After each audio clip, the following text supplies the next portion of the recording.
Dana Moneter Internasional (IMF) memangkas proyeksi pertumbuhan ekonomi Indonesia tahun ini menjadi 4,3% dari sebelumnya sebesar 4,8%.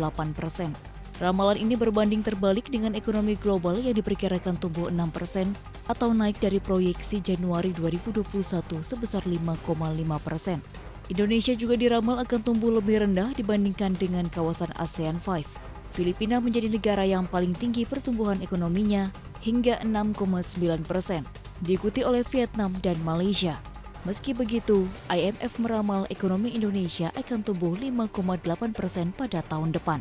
Secara umum, IMF menyatakan pandemi belum dapat dikalahkan dan kasus corona kembali melonjak di banyak negara. Vaksinasi yang lamban, dukungan kebijakan yang terbatas, dan ketergantungan pada sektor pariwisata membuat laju pemulihan ekonomi dunia melambat.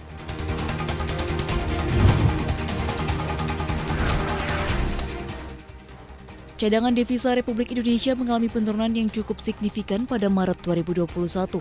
Bank Indonesia melaporkan CADEV per akhir Maret sebesar 137,1 miliar atau turun 1,7 miliar dolar AS hanya dalam 1 bulan. Posisi cadangan devisa tersebut setara dengan pembiayaan 10,1 bulan impor atau 9,7 bulan impor dan pembayaran utang luar negeri pemerintah, serta berada di atas standar kecukupan internasional sekitar 3 bulan impor. Bank Indonesia mencatat penurunan cadangan devisa yang cukup dalam terjadi karena pembayaran utang luar negeri pemerintah yang jatuh tempo. Meski turun, Bank Indonesia menilai cadangan devisa tersebut mampu mendukung ketahanan sektor eksternal serta menjaga stabilitas makroekonomi dan sistem keuangan.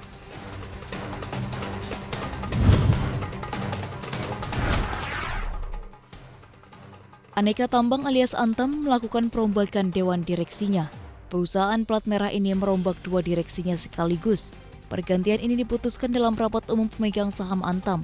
Penggantian direksi dilakukan pada jabatan Direktur Niaga Apriliandi Hidayat dan Direktur Operasi dan Produksi Hartono. Hasil keputusan RUPS ini juga untuk menghilangkan nomenklatur Direktur Niaga dan Direktur Pengembangan. Emiten pertambangan BUMN ini juga memutuskan membagikan dividen tunai sebesar 35% dari laba bersih perseroan untuk tahun buku 2020 atau sebesar 402,27 miliar rupiah. Sementara sisa sebesar 65% atau 747 miliar rupiah sebagai saldo laba.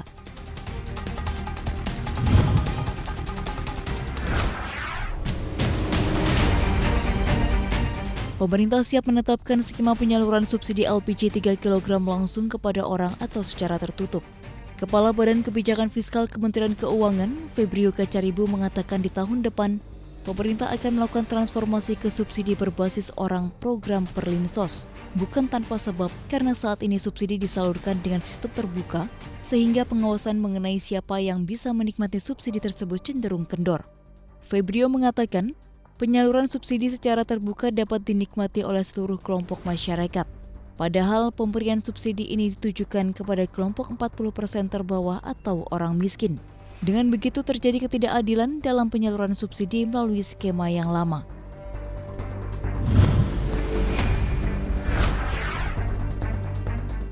Minat investor untuk berinvestasi di cryptocurrency makin meningkat. Menurut data CoinShare, pada kuartal pertama tahun ini, tak kurang dari 4,5 miliar dolar AS atau setara dengan 65,2 triliun rupiah dana telah mengalir ke mata uang digital. Jumlah ini menjadi rekor inflow tertinggi sepanjang masa. Bitcoin menjadi investasi yang paling diminati. Sebanyak 3,5 miliar dolar AS dana investor mengalir ke aset kripto populer ini. Berikutnya Ethereum yang membukukan 765 juta dolar AS.